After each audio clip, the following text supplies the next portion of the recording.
Hace poco más de un mes que se celebraron las elecciones en las que Nicolás Maduro se declaró vencedor y la oposición reclamó la victoria.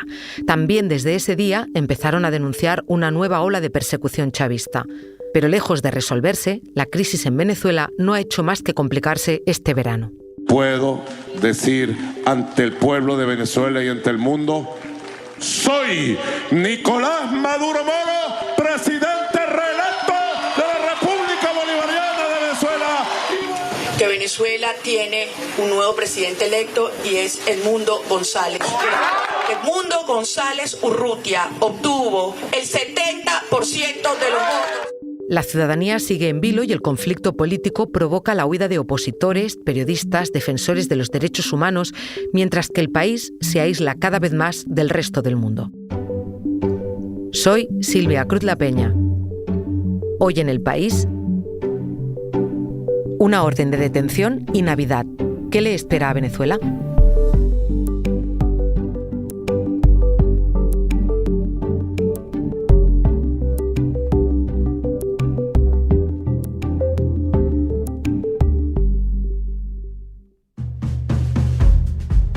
En homenaje a ustedes, en agradecimiento a ustedes, voy a decretar el adelanto de la Navidad para el 1 de octubre. Arranca la Navidad el 1 de octubre. Nicolás Maduro empezaba la semana declarando por decreto el adelanto de la Navidad a principios de octubre. La festividad elegida no es casual. En esas fechas, el gobierno aumenta el reparto de ayuda pública por los barrios del país. Un país, Venezuela, que unos días antes del adelanto navideño sufrió un apagón eléctrico en el 80% del territorio, incluyendo el centro de la capital, Caracas. La caída del suministro se produjo en un momento de máxima tensión política y el gobierno lo achacó a un sabotaje contra el sistema nacional eléctrico. Freddy Ñáñez, a quien vais a escuchar ahora, es el ministro de Comunicación e Información de Venezuela.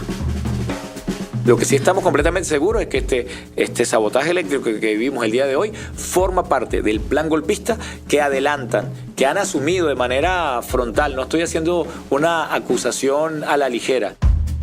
Por su parte, Maduro pedía calma, cordura y nervios de acero y aseguraba que era el fascismo desesperado el que estaba atacando al pueblo.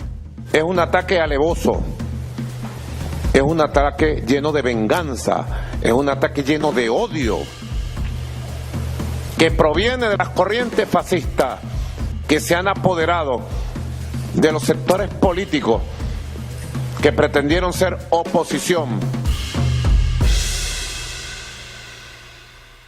Hola, Alonso.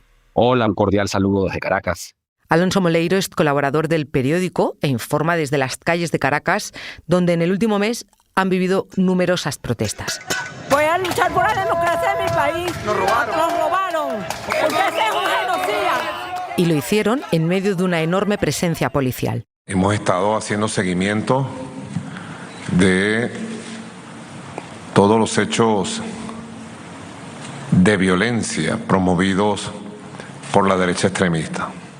Alonso, todo esto es lo que hemos estado viendo aquí desde la distancia, pero te voy a pedir hoy que seas mis ojos en las calles de Venezuela. ¿Qué ves? ¿Qué está pasando hoy en Venezuela? Bueno, hay mucho miedo. Hay una sensación de miedo ciudadano no vista, inédita en unos 70 años en el país. Hay un asedio claro de los cuerpos de seguridad. La gente murmura el descontento en las calles. Tengo que decir que en este momento quizás hay un repliegue, o sea, ya hay menos presencia policial, pero en las primeras 2 semanas de agosto fue asombrosa. El mal humor de los funcionarios y bueno, aquí hubo protestas genuinas, orgánicas, y hay un descontento popular grande porque los sueldos están rezagados, porque el país no levanta su producción petrolera y hay una situación económica muy difícil. Y había, creo yo, pues una sincera expectativa de cambio político. En este momento siento que mucha gente que estaba muy activa en julio, ahora lo ve en agosto, la vez es un poco silente, claro, rezongando en voz baja, porque incluso las concentraciones opositoras de esto, digamos, la gente acude un poco a riesgo, se han llevado dirigentes políticos al terminar. Entonces, bueno, me parece que hay algo, una palabra que es un poco de incilio, o sea, lo opuesto al exilio, un exilio interno. La gente se cobija en sus propios temas, en sus propias urgencias, en sus propias demandas, Y por supuesto todo el mundo tiene el tema flor de piel. Es lo primero que escuchas cuando paras la oreja, cuando agudizas en el mercado, en un ascensor, el tema está presente en todas partes. Y ahora se decreta una Navidad, Alonso, una Navidad que llegó solo unas horas después de que la Fiscalía venezolana pidiera a un tribunal especializado la orden de detención de Edmundo González Urrutia, el candidato opositor en las elecciones. A González Urrutia le acusan de delitos como desobediencia de leyes, conspiración, usurpación de funciones, sabotaje y forjamiento de documento público. Todos relacionados, y en especial este último, con la publicación en una web del 83% de las actas electorales de las elecciones del 28 de julio, unas actas con las que la oposición denunció el fraude electoral y de las que el gobierno insiste en su falsedad. La orden de detención llega también después de que González Urrutia no se presentara a ninguna de las 3 anteriores citaciones de la justicia. No lo hizo, según él mismo explicó, por la falta de independencia de los poderes públicos y se refería en ese momento al fiscal como un acusador político que condena por anticipado. Estas declaraciones no las podemos escuchar porque las hizo por redes sociales. El candidato opositor sigue en paradero desconocido desde las elecciones, en las que sí le escuchamos decir esto. Aquí se han violado todas las normas al punto de que aún no han sido entregadas la mayoría de las actas. Nuestra lucha continúa y no descansaremos hasta que la voluntad del pueblo de Venezuela sea respetada. Alonso, de momento seguimos sin saber dónde está González Urrutia, pero me gustaría conocerlo mejor. Me gustaría que me contaras quién es. Bueno, Edmundo González Urrutia era un desconocido en Venezuela, un total desconocido hasta hasta el mes de abril. Cuando María Corina Machado le levanta la mano y lo presenta, muy rápidamente, yo diría que en cosa de 5 días, la gente empezó con lo de todo el mundo con Edmundo. Por otro lado, bueno, es un diplomático, una persona de su casa, un señor que yo creo que se quitó las pantuflas y salió a ser candidato con una rutina académica. Un señor pues con una vida muy familiar, con un carácter suave, con principios democráticos y diría que de centro, una persona bastante moderada. Edmundo González me relató a mí, por ejemplo, cuando Felipe González quiso entrar a España, una de las primeras veces recién muerto Franco, Carlos Andrés Pérez, el entonces presidente venezolano, socialdemócrata, Venezuela estaba en democracia, tenía amistad con Felipe y bueno, el embajador trabajó con Pérez en el asunto de traerlo y está la famosa anécdota esta en la cual Pérez le comenta a Adolfo Suárez, por acá le traigo un polizón, y era Felipe González. Es decir, González Urrutia es un diplomático, pues es una persona con un carácter bajo y está ante un reto brutal porque, bueno, digamos, en el cual tiene que estar galvanizada su alianza con María Corina Machado, que es quien, creo yo, pues le presta el voltaje. Ahora hablaremos de Machado más adelante. Estábamos comentando que González Urrutia vive en la clandestinidad, de momento. De hecho, él mismo y la Plataforma Unitaria Democrática expresaron la rotunda condena a la profundización de la persecución política en su contra, de la que ya has hablado tú. Señor Nicolás Maduro, le hago un llamado en nombre de todos los venezolanos para que detenga la violencia y las persecuciones y libere de inmediato a todos los compatriotas detenidos arbitrariamente. Enseguida volvemos.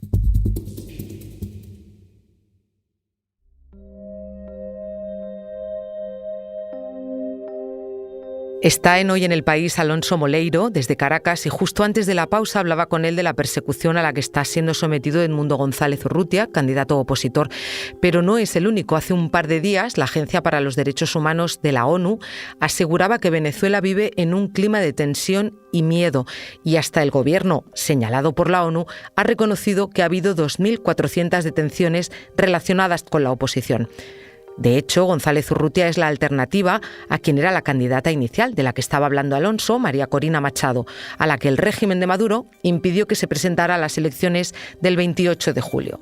Machado también está oculta y solo ha hecho unas 4 apariciones públicas en Caracas.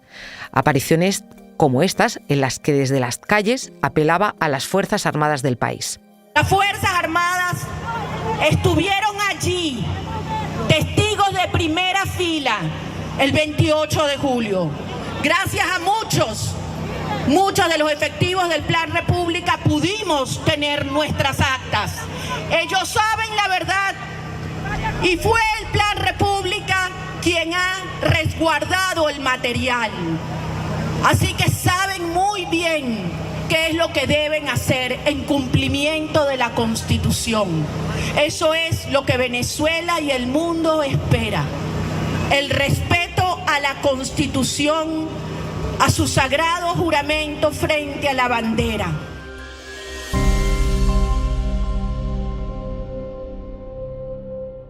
Alonso, estábamos escuchando a María Corina Machado. Me gustaría, tú que además de ser venezolano conoces muy de cerca a los personajes, la política de tu país, perfílamela, cuéntame quién es, para un oyente que no esté muy familiarizado. Con mucho gusto, pues la promotora de la candidatura de Edmundo González Urrutia, de Corina Machado, la que le ofrece el voltaje político, una dirigente muy popular en este momento, expresa el sector más intransigente de la oposición venezolana, tiene una formación política diferente al resto de la oposición, es más liberal, más parecida a los políticos norteamericanos. No es una persona de extrema derecha. Esto es importante hacer porque es muy fácil pasar de un punto al otro a veces en el análisis. Es decir, María Corina Machado no tiene problemas con minorías, ni con drogas blandas, ni con temas de género, todo lo contrario, es bastante abierta en esos temas, pero sí tiene una obsesión con el asunto del protagonismo de la empresa, del desempeño empresarial, institucional, y el diseño republicano y democrático liberal clásico, pues que el cual el chavismo desprecia muchísimo, como izquierda ortodoxa que es. María Corina Machado es una persona de dinero, su familia está muy adinerada, es una gente, digamos, de los capitales nacionales clásicos venezolanos, los fundadores de la electricidad de Caracas. Es una mujer divorciada. Ella hace poco declaró: yo he sido subestimada porque no soy de izquierda y porque soy mujer. Y la tenemos a ella, como a González Urrutia, en paradero desconocido. Pero me gustaría saber, Alonso, ¿cuál es la motivación para ordenar detener al candidato y no a la líder del partido? ¿Hay alguna explicación? No, yo creo que si el gobierno pudiera, lo hace con los dos. Es decir, es un tema de oportunidades. El gobierno arremete contra Urrutia porque es el candidato, probablemente al no ser un político de profesión, pues quizás lo vea un poco más indefenso. Creo que estamos en una zona ahorita de punto suspensivo en ese tema, porque creo que el gobierno no se ha atrevido a dar el paso. Pero ambos están en condiciones de clandestinidad o semiclandestinidad. De pronto aparece, sobre todo Machado, ha aparecido, pero creo que, claro, lo que yo creo que el gobierno quiere y ha demostrado que ya perdió la paciencia, pues que eso que antes no se atrevía a hacer, en vista de los problemas crónicos que tiene Venezuela con los cuestionamientos de resultados, me parece que el gobierno lo que quiere es recortarle esa parte de la sociedad venezolana, expulsar a la oposición del país, sacar a la sociedad civil que le estorba, quedarse con aquella que no le moleste tanto y gobernar Venezuela de esta manera. Mucha gente considera que eso es muy difícil, pero bueno, lo cierto es que sí que estamos a la expectativa permanente y el lenguaje oficialista de Maduro con los dos, pero sobre todo con él, es particularmente agresivo y amenazante. Yo creo que ellos evitan nombrar a María Corina Machado, la mayoría de las veces evitan nombrarlo. Creo que hay un tema de respeto ahí, la saben popular, le dicen la sayona, la insultan así de manera colateral. Alonso, pero dime, ¿qué significa la sayona? La sayona es una especie de relato popular, rural, venezolano, de una señora que va llorando en las calles, una señora que es una especie de bruja ambulante que asusta a los niñitos. Alonso, me quedo con el sobrenombre de la sayona, ese desprecio, esa ofensa que no es más que otra forma del cerco al que se está sometiendo a la oposición. También hay un rechazo a la mediación ofrecida por gobiernos de izquierdas como el brasileño de Lula da Silva, el del colombiano Petro o el mexicano de López Obrador, que quieren las cuentas claras. Pero reciben una negativa que está ahondando en el aislamiento de la comunidad internacional que lleva años produciéndose. Para Maduro todo es una estratagema de la oposición, precisamente para intentar conseguir la intervención exterior, y el conflicto parece que está profundizando en el aislamiento de Venezuela. Desde Europa, los ministros de Exteriores de la Unión no quieren reconocer la legitimidad de Maduro como presidente, siguen pidiendo también las actas de las elecciones, pero eso sí, han descartado imponer nuevas sanciones al régimen de Caracas. No podemos aceptar la legitimidad de Maduro como presidente electo. Escuchábamos aquí a Josep Borrell, el jefe de la diplomacia europea, Alonso, pero las sanciones que sí se mantienen son las de Estados Unidos, ¿no? Ciertamente, digamos que la agenda de las sanciones, Silvia, no ha sido muy popular en el debate político. Yo creo que aquí pueden venir sanciones más personalizadas, que toquen más intereses concretos de la clase dirigente chavista. Creo que María Corina Machado no va a soltar la presa, es decir, va a ser, conociéndola, pues estoy seguro que no lo va a hacer, pero claro, tiene las de perder en este marco. El gobierno lo que sí tiene es control del poder. O sea, sí se le ve cómodo tomando decisiones increíblemente escandalosas y no paga costos. El costo que paga es la popularidad, pues ya. Este no es un proyecto popular. Y cuando aquí la oposición ha hecho convocatorias en las calles, de pronto el gobierno toma decisiones y militariza zonas conexas donde haya barrios populares para que nadie se mueva, y la policía toma la ciudad para que la gente le dé miedo salir, y se ponen con alcabalas y le piden el teléfono a la gente. Sin duda es una situación muy complicada, Alonso. No hay visos de una negociación ni de llegar a un acuerdo ni nada parecido. Y sé que es difícil hacerte esta pregunta, pero ¿qué crees que puede pasar en las próximas semanas, los próximos meses? Yo diría que este pulso puede llegar, por supuesto, va a llegar a enero. Es difícil tener pronóstico, habría que reservárselo como los médicos. Para Venezuela, 2 puntos pronósticos reservados. Y creo que si el gobierno llega a enero y asume, podría endurecer un poco más, radicalizar un poco más para, creo, más adelante, volver a ablandar. Tratar de ablandar, volverse aceptable, simular ser un poco una democracia, enamorar ciertos oídos europeos que les parecerá que después de todo no es tanto, y quedarse ahí, que la gente diga, bueno, ese es el que está en Venezuela. Pues si Putin está en Rusia, en Venezuela está Maduro salvando las distancias. O sea, que la gente se lo aguante, pues como diríamos en venezolano, se lo cale. Como dices, Alonso, Venezuela queda en pronóstico reservado y seguro que tenemos que volver a hablar. Gracias. Encantado, un gran placer.